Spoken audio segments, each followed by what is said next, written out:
West Nile TV, lighting up the region.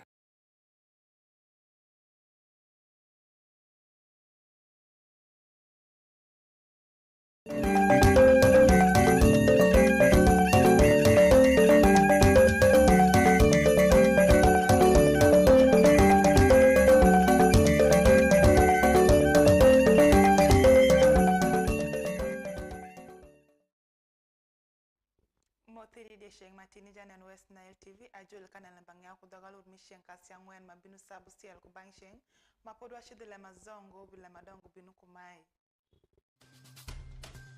Adotu woki kumjuruti shite jagumi kushwin Nebi District.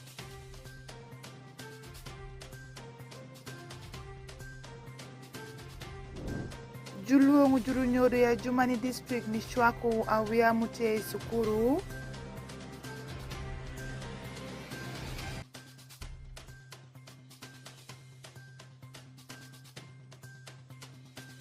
Arad matundu pira bora mi West Nile unwang ponjiri itenge palem tugu iarua.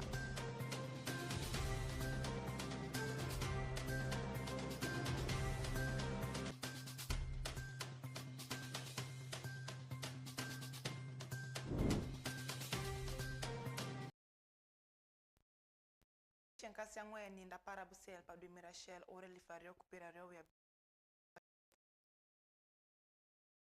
Adotu wo kumjuruti shite jago mikushuny manwangre Nebi District irombo marek mushoku jurutish kujutela mapol mi district isha jurutish majuketa doti kumgenu kwetu LEMB Angeya runia gitia yoba prenyuto buk migimitish piniketu gibeda gonya Alfred Jawok utie ko LEMB mazao Councillor Mikuchwiny Sub-County Manwangre Nebi District gibeketo thou ekom jawikom dola dek karachalo ko jago pidubu miti yumaraki silingi milioni pirarau chel manwango makukon Sub-County maisha isawa mirombo mapeo peo muberi shinkasara rinda parangwen padwijoni Honorable Lauren Kisojok Mute District Councillor man karani madit mile Nebi District en bende daw makwe kumjotela maenu piti yumaraki silingi milioni pirarau chel manwango mako okon Sub-County nem Eme dunia ya LEMB maeni enyutu ni judongo mi district executive committee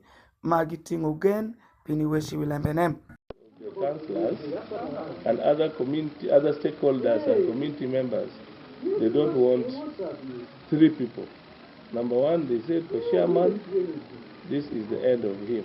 Honorable Geoffrey Ukela Nacho, Mutie Jange Wonkom, Outer Beach, Nebi District, enyutu ni adhano menu negim, gitiyo kole menu la bongo ngech pajodongo mi district mewachino mako gemeny ibuku mile mamegi. As we talk now, it was the county chief, the accountant. They have already told us that the money between them and the district has already been recovered. Igamudu LEMB maeni Honorable Alex Uyirwoth Muti Jawikom Otadek Mikuchwiny Sub-County ekwero LEMB maeni man kendebe mitonia ya jodongo mi Sub-County echa gemenyi buku mitish mamegi. The money of this, the issue of this money will not have any interference in any activity of the council. And as we are going back right now, we are going back well informed that we don't have any problem. After this, we are going to move with all activities as planned. I beg to submit. Iparo Paruta Mugaga, Jangi Kao Nebi District, Ewachu Nyaya Executive Committee, Nebi District, Ginyang Nyaya, Lema Echene, Gitiyu Kudela Bongungech, Mamegi Kodi District. Right, to explain to the community what went wrong and how they can move forward. So very many issues have been raised, and we are sure that we are going to forge a way forward because we are interested in making sure that Kuchwiny Sub-County, like any other sub-county, performs well. Because without that cooperation and people working together. LEMB magwako komti yumarach kolema eni ukelu wesh mapol kudikinju councillors magimito gemeny ibuku maecha. Alfred Jawok, West Nile TV, LEMB Angeya.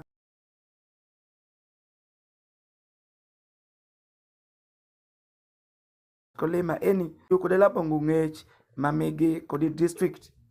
Right, to explain to the community what went wrong and how they can move forward. So very many issues have been raised, and we are sure.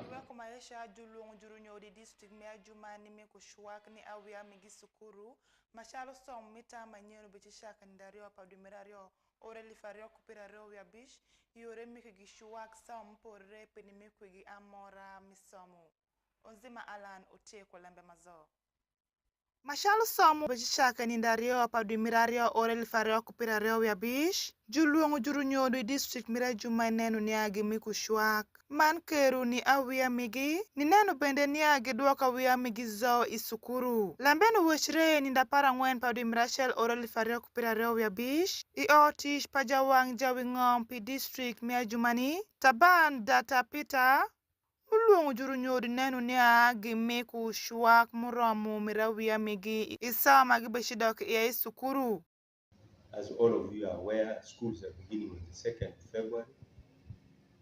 And therefore, I'm appealing to all parents that let us begin accumulating and getting the little we have so that we can be able to send our children to school as early as possible on the 5th. I've also realized that there's some parents who have decided to be drinking very early in the morning.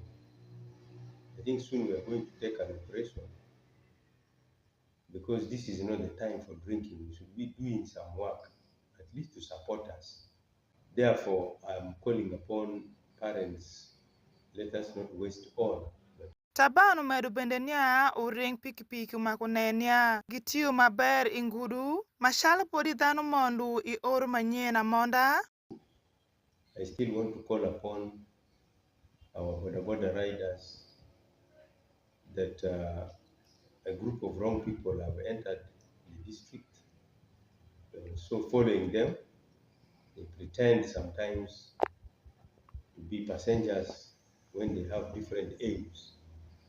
So I want to call upon our boda riders to be very, very careful, especially when they move or somebody picks them at night to be taking them to a distant place. They should be very, very careful. Otherwise, you may lose your source of income, the motorcycle that you are using. Baru Richard Iga muteja wikom ot pa uring pikipiki I district mia jumani uluongu uring pikipiki I district Asia kudi West Nile zo nitiu maber mani ringu ngwesh isipidi mupore pini juigu kesi paret mingudu munyai. My fellow riders, be vigilant of your security during night hour. As I talked some 2 days back, we had a lost motorcycle during night hour, and this person lost his motorcycle because of his negligence. He doesn't even know who is the person who is carrying. Around 2 a.m., he carried two gentlemen and taking them to that side of Ona during night hour. So reaching to Minia, so they just hang him and take away the motorcycle. So I'm appealing to my fellow riders, make sure when you are carrying a person, you should know who is this, and you should have someone behind you guiding you so that you will be safe. Baru umeru bende nia uring pikipiki mapoli district Asia yanyu lubungo shik mingudu maketo wang mapol ginwang ret ikingi ekwa gibende nenu nia gitiu kujam tish mig maber mashalu helmet magwaku wigi man pin magikendi shingi pini gwaku gisawa migi mitish. Concerning road sign or traffic rules in Uganda, when you are riding or when you are driving, law said you should have a permit. But if you take it generally in Germany, in 100%, you may get only maybe 15% who has a permit. It's like majority of us are not qualified to be right on this road. However, we are trying to get something for our family, but make sure you follow the rules of roads. Like when you're on motorcycle, you keep left. Keep left. Ugandans has to keep left. When you are on machine, two, your motorcycle should have all those things like this, insurance. Your motorcycle should have side mirrors. Motorcycle should have indicator. So all those things, I'm saying it here. Few of us are not mind of what I mentioned.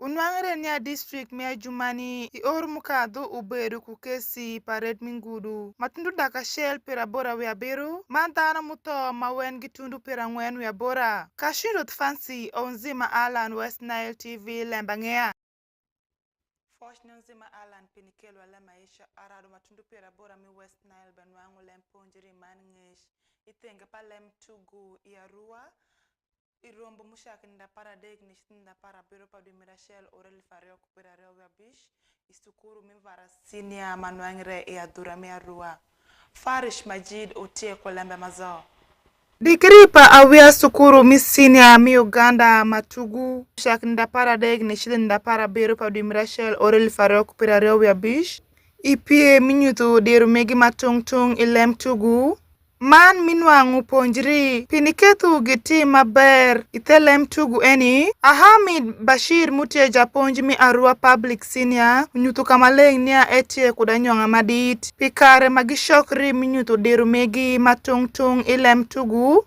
I've learned interactions, how to interact with people, understanding different philosophy of games, and it has boosted my thinking, how I've been looking at games, because I've been looking at games in different ways.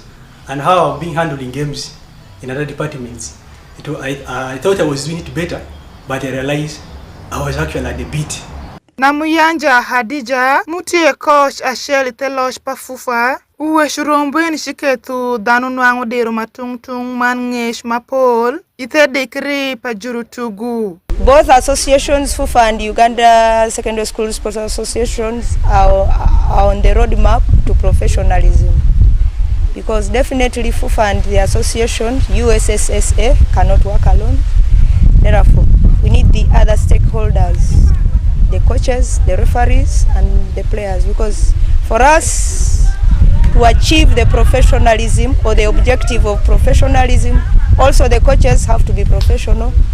Also, the referees have to be professional in their way of doing the work. Mawa James Onzima Mutie, Jange Director Itelosh pa national level, uwe shugibeshako dekri makumeni. Manang polita manyen mishaku somu ushakungo, madano nyutu deru megi matungtung milem tugu.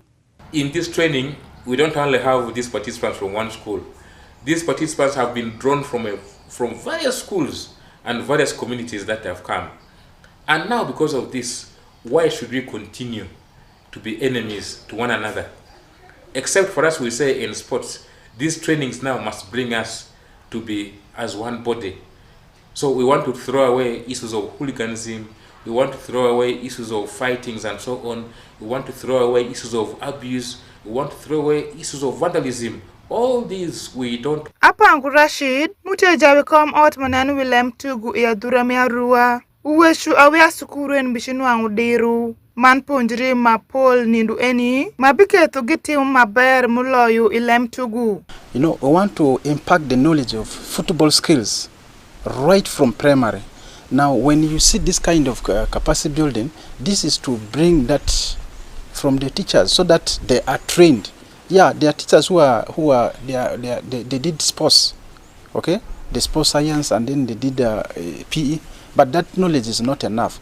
Now, as a federation, is coming up with a policy that what all the coaches that are handling any football team must be a professional coach, must be certified by the federation. Chandia Ronald Mute Sports Officer Pi Arua Central Division Udwa kufosh niluak dana mushokri nindu eni Pinibino karashelu nyuto deru megi matungtung. After getting this knowledge and skills, when you sit down, definitely expect the skills and knowledge you acquire here to disappear.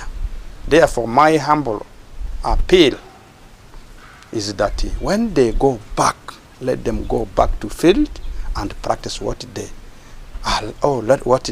are going to learn from this point. Rombu mi yenga shele nu shak nda para deg ni shile nda para beru pa dimra shel orel farok pirario ya bish.